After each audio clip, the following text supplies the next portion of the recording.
Olá, tudo bem? Eu sou a Lilian Furtado, você já deve ter visto a apresentação desse curso, né? E você sabe que esse aqui é um curso de revisão em que a gente vai direcionar, focar o nosso treinamento para a Banca Fundação Getúlio Vargas. E aí, como eu explico lá na nossa apresentação do curso, deixa eu mudar aqui para você poder ver o meu slide. Vamos lá. Então, olha só. A gente vai trabalhar com a Banca Fundação Getúlio Vargas. Eu separei para esse curso aqui, para a gente trabalhar, 8 provas, ambas são de 2021. A gente tem um total de 130 questões, em que 46 questões são de norma e 84 são questões voltadas para a interpretação. Então, o que você tem que ter em mente agora, inicialmente, para esse curso aqui? Vamos lá. Eu preciso saber norma? Você precisa saber norma. O que é norma? É a norma, é a gramática, é a tradição, tá? Então, são as nossas regras gramaticais, tudo aquilo que gira em torno do funcionamento da nossa língua. E as questões de interpretação. O que vai acontecer nesse curso? Você vai observar que eu separei por assunto. E aí é óbvio que quando a gente faz esse tipo de triagem, a gente direciona para aquelas questões que mais são cobradas, questões que você não pode errar de jeito nenhum. E a gente sabe que língua portuguesa é a disciplina que mais reprova na Fundação Getúlio Vargas e, aliás, em todas as bancas de concurso público, né? Tanto a língua portuguesa quanto a redação. E como é que a Fundação Getúlio Vargas ela vai trabalhar com a questão da norma, com a questão da regra? Essa banca é uma banca que trabalha muito com a gramática aplicada ao texto. Então, essa é a primeira coisa que você precisa saber. Mais do que a regra em si, que cai, óbvio que cai, a banca quer o funcionamento. A banca quer saber se você consegue identificar o funcionamento da regra na língua do dia a dia, naquilo que você usa na sua rotina, na sua vida frequentemente. Tranquilo? Então, como é que a gente vai fazer? Eu vou sempre trabalhar a questão, vou fazer uma revisão teórica antes, em que eu vou anotar aqui mesmo no slide, você vai receber esse slide anotado. Eu vou fazer o comentário, mas sempre focado para a banca. Então, pode ser que de repente você veja assim, a Lilian não comentou, não sei, de repente sobre um cujo. Por que ela não comentou? Porque não é o tipo de assunto que é prioridade para a banca. Beleza? Então, a gente vai sempre focar, a gente vai sempre direcionar. E o que é importante você saber nesse momento? Errou a questão? Você precisa parar para entender por que você errou. Aí, o que você vai fazer? Errou a questão, volta na teoria e você vai resolver exercícios de treinamento daquele assunto. E aí, você pode resolver de qualquer banca para dar aquela treinada. E aí, depois você filtra e pega só da Fundação Getúlio Vargas, tá? Daquele mesmo assunto. Tranquilo? Por quê? Porque a gente está num curso de revisão. Se a gente tivesse lá naquele curso teórico que tem um montão de questões, aí beleza, você treinaria por lá mesmo. Mas no curso de revisão, com a data da prova na cara, assim, já perto, a gente precisa otimizar o nosso estudo. Tranquilo?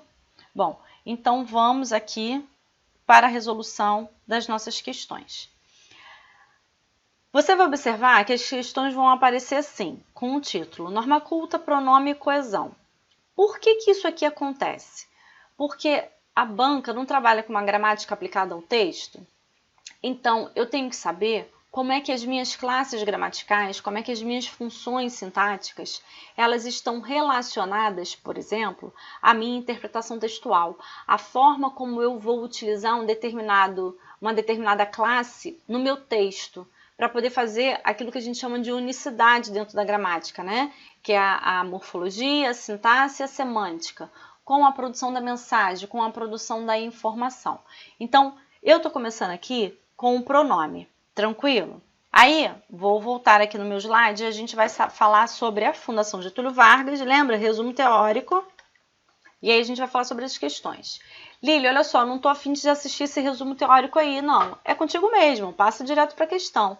E aí você pode até fazer da seguinte forma, resolve as questões e depois assiste a correção. E aí você vai direto naquilo que você quer assistir, tá?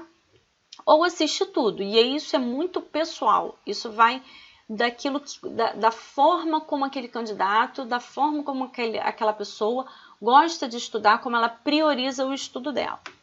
Então, olha só, quando a gente fala em pronome, na Fundação Getúlio Vargas, o que a gente tem em mente que vai cair? Você tem que saber que a banca vai trabalhar com um pronome relativo. Você tem que saber que a banca vai trabalhar com um pronome demonstrativo. São os pronomes mais cobrados na Fundação Getúlio Vargas. E por que isso acontece?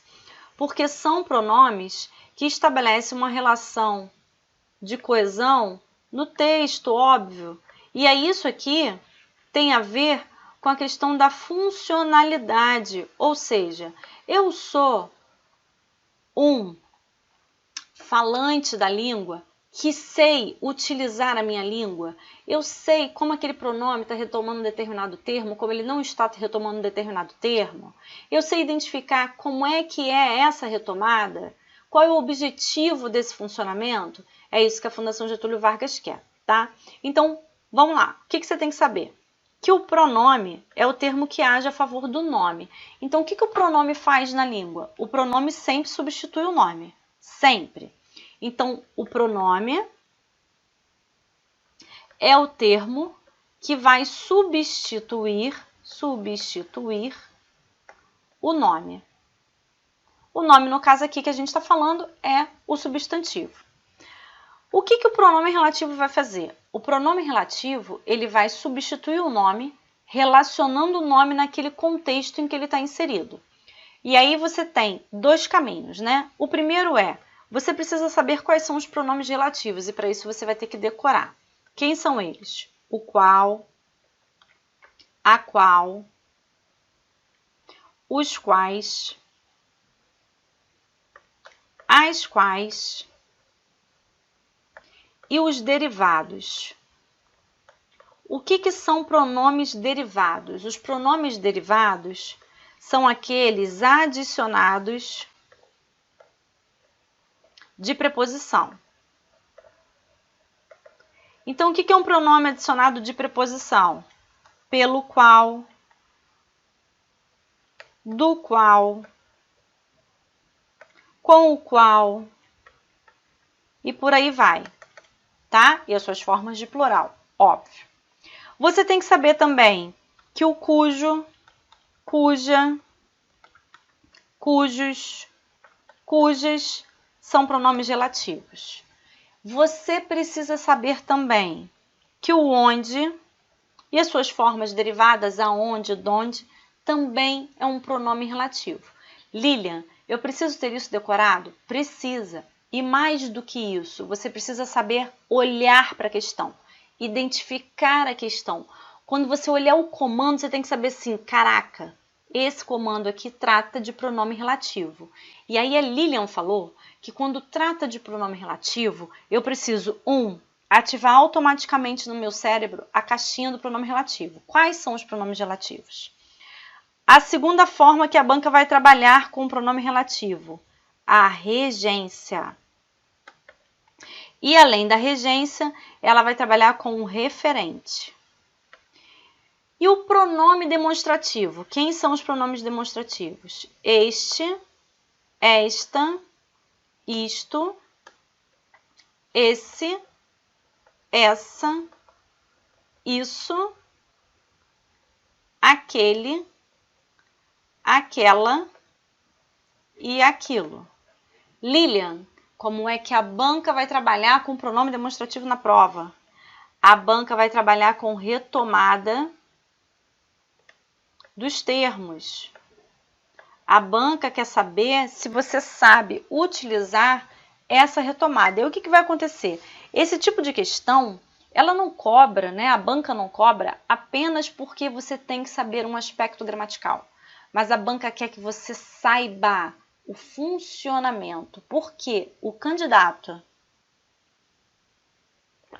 que sabe utilizar na gramática, ele consequentemente vai saber utilizar isso também na escrita. Então a banca, ela pode avaliar isso tanto numa prova de redação, quanto numa questão gramatical. Tranquilo? Tá. Então, agora, o que a gente vai ver? Eu vou aprofundar o pronome relativo e depois a gente vai aprofundar o pronome demonstrativo. Antes de ir para a questão, vamos relembrar pronome relativo, tá? Como é que funciona o nosso pronome relativo? O pronome relativo, ele é, por natureza, um termo anafórico. Por que ele é um termo anafórico? Porque ele evita a repetição de um termo antecedente. Então, ele é anafórico porque ele evita a repetição de um termo antecedente. E que termo é esse? Esse termo antecedente? É o referente. É o termo ao qual ele se refere. Por isso, ele é um pronome anafórico. Anafórico é a retomada para trás. O catafórico é a apresentação. E o deítico é aquilo que está fora. Lília, você vai falar sobre isso depois? Vou. Quando eu trabalhar com pronome demonstrativo, eu vou aprofundar isso. Então, preste atenção.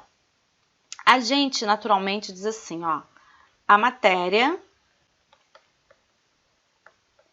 que eu estudei é difícil. Como é que a gente faz para analisar isso aqui? A gente fala esse tipo de oração na vida, na rotina, no dia a dia, certo? Então, olha só, a matéria é difícil é a minha oração 1. É o que eu chamo de prova real. Tá vendo esse que? Como é que eu sei que esse que é um pronome relativo?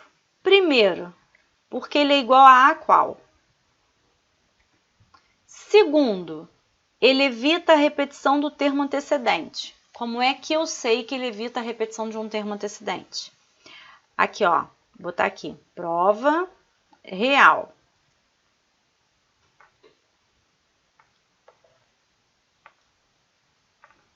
Prova real. Então, a minha oração 1 é a matéria é difícil.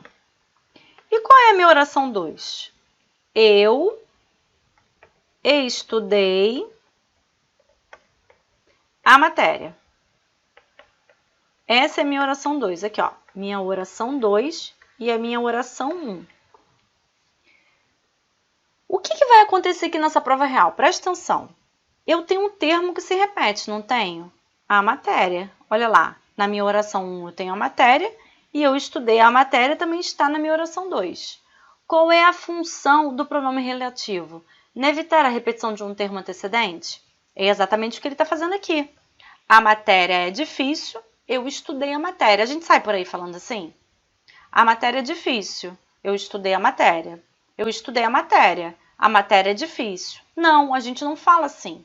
Aliás, a gente nem usa o a qual também, que é o que está aqui. A gente basicamente usa o que para tudo.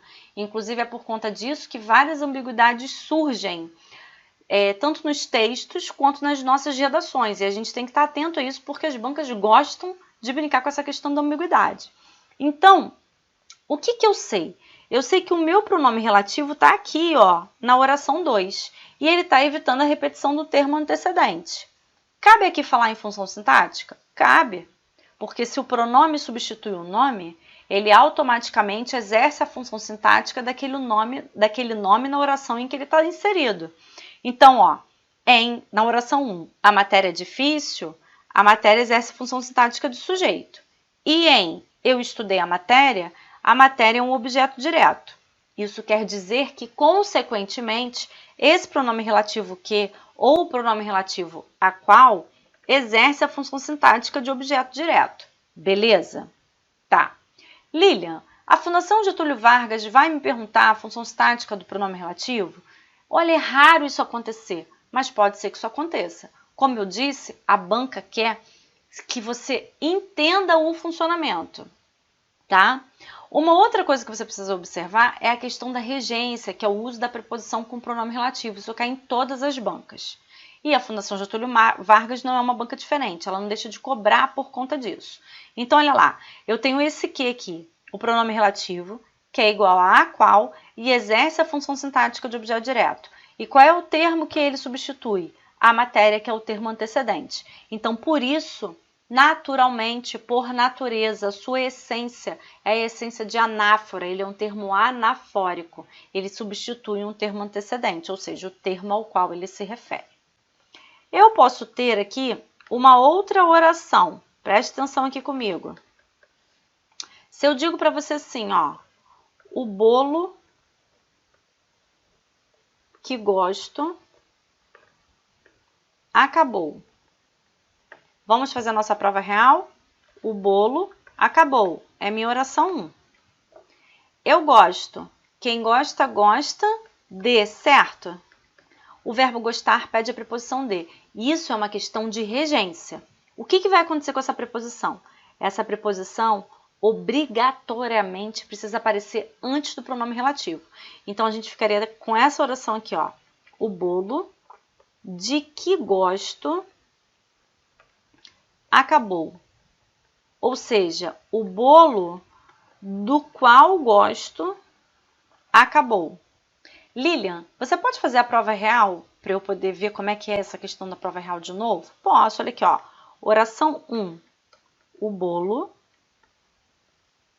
acabou. Oração 2. Gosto do bolo. Olha ali, ó. O bolo é o termo que se repete de novo. Qual é a diferença de o bolo na oração 2? Que esse do é de mais o, porque o verbo gostar pede a preposição. Se a preposição aparecer aqui na prova real, olha, a preposição precisa aparecer também na oração, e ela tem que estar antes do pronome relativo. O bolo na oração 1 exerce a função sintática de sujeito, e o bolo na oração 2 exerce a função sintática de objeto indireto. Ah, Lília, então, em cima, na oração subordinada, o de que ou do qual exercem a função sintática de objeto indireto, que é a função sintática do termo, certo? Certo. É exatamente assim. É exatamente assim, tá? Agora, vamos lá para a questão, para a gente poder observar o funcionamento, e eu vou aprofundando algumas outras coisas aqui mesmo, tá? Então, olha aqui, a banca diz assim, ó, a opção em que o termo onde está bem empregado. O onde é um pronome relativo? É. Então, vamos aqui para as nossas observações. Onde é um pronome relativo. Então, ele vai funcionar igual funciona o que, igual funciona o cujo. Ele evita a repetição de um termo antecedente. Só que o onde, ele é utilizado apenas para lugar. E é um lugar com valor denotativo. Você sabe o que é um valor denotativo? Para você não esquecer mais, D de dicionário. Ou seja, isso aqui é o sentido real do termo, é o valor real dele. Então, a sala de aula é um lugar de verdade. Um país é um lugar de verdade. O armário é o lugar onde você guarda o seu documento. Agora, o coração não é o lugar onde você guarda as suas emoções. É um lugar no sentido metaforizado, beleza? Então, o onde só pode ir para lugar com valor real. Lilian, eu posso utilizar o onde no sentido figurado? Para um lugar com sentido figurado? Não. Aí, nesse caso, você vai usar o em que, ou na qual, ou no qual, ou as formas derivadas, tá? Que são as de plural, por exemplo. Então, aqui, eu posso usar tanto para lugar com valor denotativo, quanto para lugar com sentido, com valor figurado, que é o que a gente conhece como sentido, como valor conotativo. Beleza? Então, conotativo, olha aqui, ó, é de conto de fada, é sentido figurado. Então, eu digo, a rua onde moro é tranquila. Então, ó, a rua é tranquila, minha oração 1. Eu moro aonde? Aqui, ó. A rua é tranquila. Fiz a prova real. Depois, moro na rua. É a minha oração 2. A rua é o termo que se repete e o onde está aqui, ó. Qual é a função sintática? Toda vez que a gente trabalha com onde, a gente trabalha com a adjunta adverbial, porque marca lugar, a ideia de lugar, então tem que ser adjunta adverbial. E deu uma travada aqui para mim. Então, ó, adjunto adverbial. Beleza? Lili, então onde sempre exerce a função sintática de adjunta adverbial? Sempre exerce a função sintática de adjunta adverbial. E aí, dentro dessa brincadeira do onde, o que é que a banca vai priorizar? O que você tem que saber? 1. Se o valor é denotativo, se o valor é conotativo, ou seja, se trabalha com valor real de lugar ou se trabalha com sentido figurado. E 2. A regência. Você tem que saber a regência. Tranquilo? Então, olha aqui, ó. Vamos para a resolução. Não importa onde a polícia vá. Olha aqui, o verbo é o verbo ir, né? Então, quem vai, vai a. Esse verbo, originalmente, solicita uma preposição, e essa preposição é a preposição a. Se a gente está trabalhando com pronome relativo, o que eu disse para você? Se o verbo ou o nome pede a preposição, essa preposição tem que voltar para antes do pronome relativo. No caso do onde, ele vai virar aonde. Então, eu digo assim, ó, aonde você vai? E eu digo onde você está. Por quê? O verbo estar não pede preposição, então eu uso onde. E o verbo ir pede preposição a, então eu tenho que usar o aonde. É essa lógica que você vai utilizar sempre que você observar o onde e o aonde. Ou o donde, de onde você vem, donde você vem. Então, olha aqui, ó. Não importa onde a polícia vá. Não, tá errado. Não importa aonde a polícia vá, porque o verbo ir pede essa preposição. Risca para você não ler de novo, para você não ficar com dúvida. Letra B. Não sei onde vou. Quem vai, vai a. Então, eu não sei aonde vou. Risca a letra B. Letra C. Onde quer que você esteja. Olha o verbo estar. Estar pede preposição? Não. Então, o uso do onde está correto. Gabarito é a letra C. Letra D. Queria saber onde você quer chegar. Quem chega, chega a. O verbo chegar é um verbo engraçado, assim, né? Pelo menos para mim, eu acho engraçado. Porque eu, por exemplo, sei que a regência do verbo chegar é com a preposição a, né? Então, o certo seria dizer, eu cheguei ao curso, quando eu chegar ao curso, quando eu chegar ao país. Mas a gente não fala assim. Eu, Lilian, sei que a regência é essa, mas eu uso a regência coloquial. Quando eu chegar em casa, quando eu chegar no curso. Ah, Lilian, então, peraí. O verbo chegar, para a norma, solicita obrigatoriamente a preposição a. Sim, essa é que vale para a prova. Essa é que vale para o concurso. Aliás, vale para a vida. Então, a forma correta seria, queria saber aonde você quer chegar. Então, a gente risca a letra D. Lília, mas você falou na preposição em, eu não entendi direito. O que eu estou dizendo para você da preposição em é o seguinte. Todo mundo, o mundo, as pessoas normais, usam a preposição em. As pessoas falam assim, ó, quando eu chegar em casa eu te ligo. Isso é o normal, eu falo assim. Lília, tá errado? Para a norma, para a gramática, tá. Mas para mim é libertador. Mas é um uso o quê? Coloquial. Até quando as pessoas falam assim, quando eu chegar a casa eu te ligo, eu acho até a pessoa meio esquisita. Eu fico pensando assim, gente, essa pessoa é um alien. Como é que fala chegar a casa? A casa de quem que você vai, meu filho? Mas essa é a forma correta. É a forma correta dentro da nossa norma. Olha a letra E.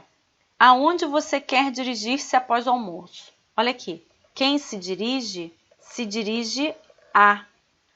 A forma verbal dirigir-se solicita a preposição a. Então, a forma correta aqui é aonde você quer dirigir-se após o almoço. A forma correta até nem ser... quer dirigir-se após o almoço, tá certa. Então, essa preposição aqui, ó, ela tem que estar na contração com o pronome relativo. Então, a letra E também está errada.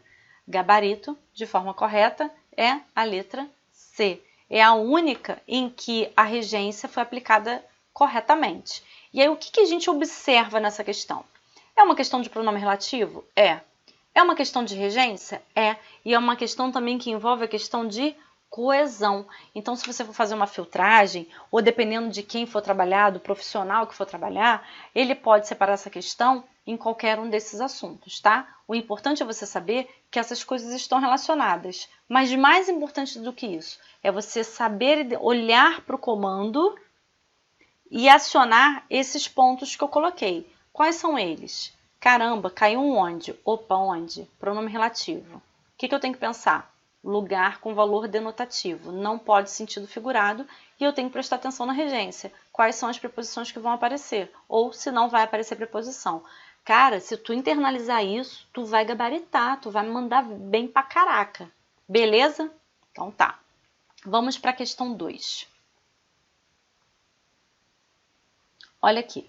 A questão 2 é uma questão que vai falar sobre o uso do pronome demonstrativo. E a gente vai falar sobre o pronome demonstrativo agora. Vou fazer aquela revisão teóricazinha básica. Então, olha só. O pronome demonstrativo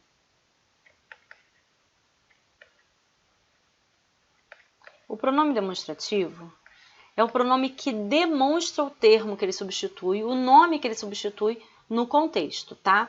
Então, olha só, no discurso, conversando com você, eu vou dizer para você assim, ó, esta caneta na minha mão. Por que eu uso esta? Porque está próximo da pessoa que está falando. Eu vou dizer para você assim, ó, essa tela aí perto de você está com a luz alta. Por que eu falo essa? Porque o essa refere-se a um termo que está próximo da pessoa com quem eu falo. E eu uso aquela parede atrás de você porque está distante de nós dois que somos os interlocutores principais. Então, quando a gente está conversando, quando a gente está batendo papo, é fácil visualizar isso, né? Este. Então, vamos botar aqui, ó. Este, esta e isto. Substitui em termos próximos da pessoa que fala.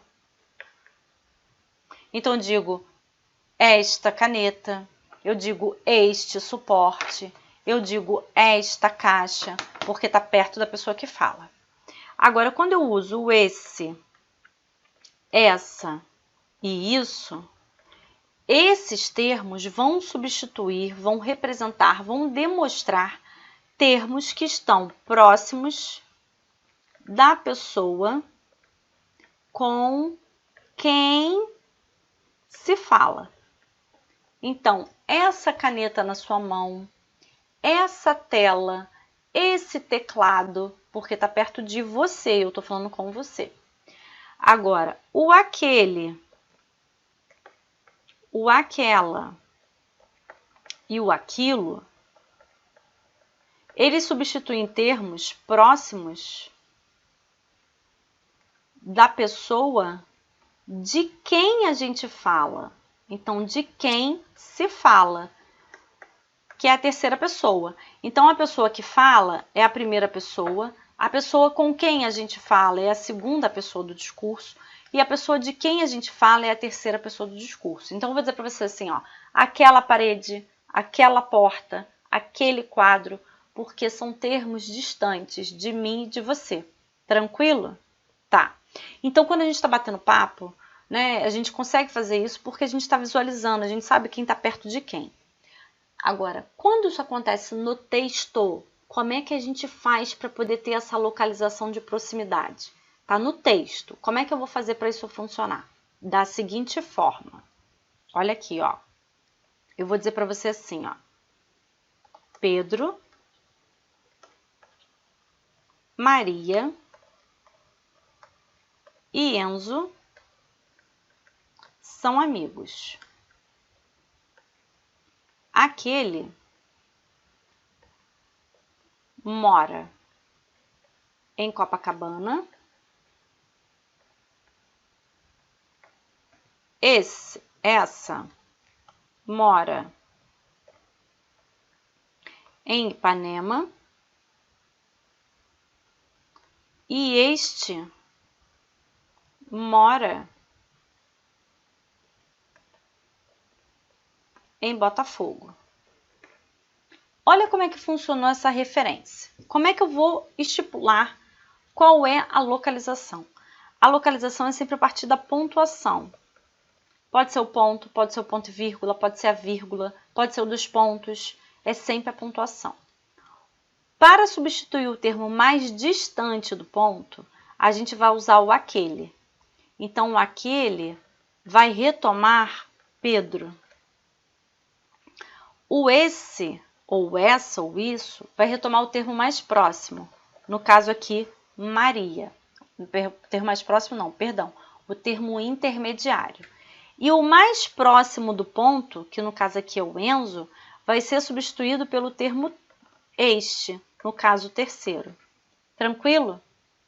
Lília, se eu trabalhar com dois termos, então vamos lá. Matemática e português são matérias importantes. Ponto. Esta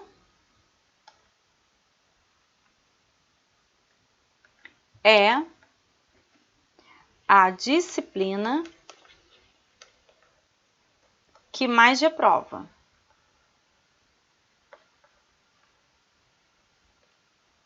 Vírgula. Aquela é a...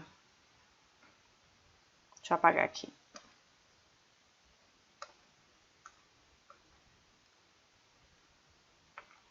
Aquela é a mais difícil. Então, olha só. O esta recupera o termo mais próximo do ponto, que no caso é quem? Português. E o aquela retoma a matéria mais distante da pontuação. Todos esses funcionamentos aqui que eu mostrei são funcionamentos de anáfora, ou seja, eles recuperam termos que já foram ditos anteriormente. Tranquilo? Eu posso também recuperar uma ideia do tipo: é importante estudar com antecedência. Ponto. Isso ajuda na aprovação. Por que eu usei o isso? Por que eu não usei o isto ou aquilo? Porque o isso aqui, na verdade, ele recupera a ideia. Ou seja, o fato de estudar com antecedência é que faz com que exista uma facilitação na aprovação, tá? Então, existe ajuda. É mais fácil ser aprovado quando você estuda com antecedência. Então, isso recupera o quê? A ideia. Ah, Lília, então quando recupera a ideia, eu não uso nem o aquele nem o isto. Não, você vai usar o isso para recuperar a ideia. E quando você for apresentar, ou seja, quando for uma catáfora, você vai usar o isto, do tipo: só digo isto. Dois pontos. Português é tudo de bom.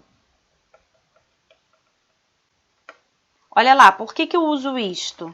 Porque eu não estou retomando, eu não estou recuperando uma ideia, mas eu ainda vou apresentar essa ideia.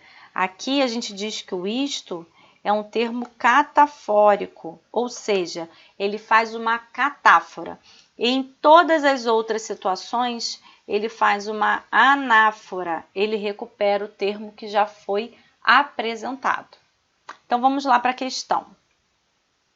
Questão 2, olha ali, ó. Segundo a norma culta, Assinale a frase em que o demonstrativo sublinhado está bem empregado. Se ele está bem empregado, ele quer a frase correta.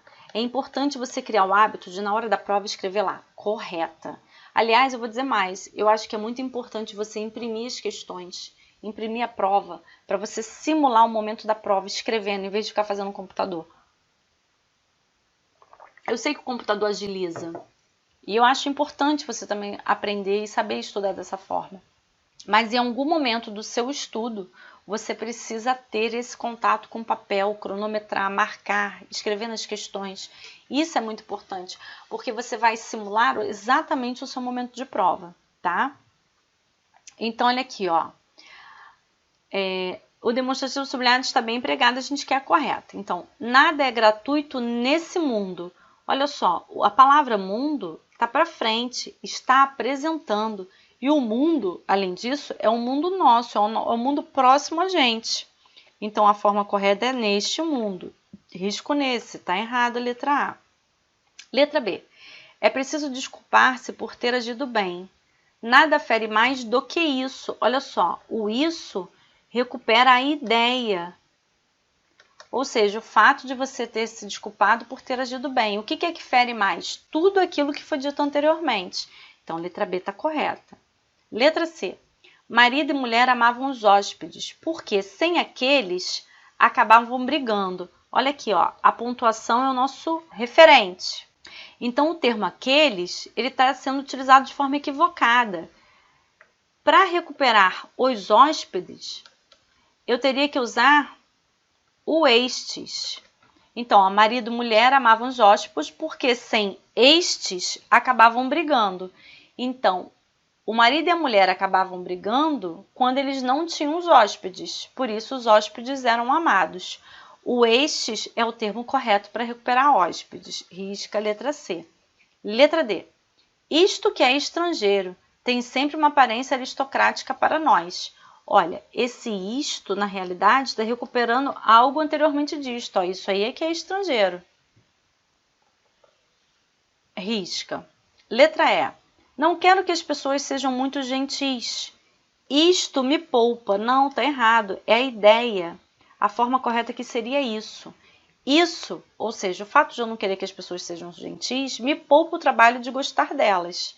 Então, aqui a recuperação é por meio de anáfora. Então, eu não posso usar o isto, que é o termo que apresenta. Beleza? Tá, olha só. Estourei meu tempo desse módulo aqui, desse bloco, e a gente vai para o próximo com correção de questão. Até daqui a pouco.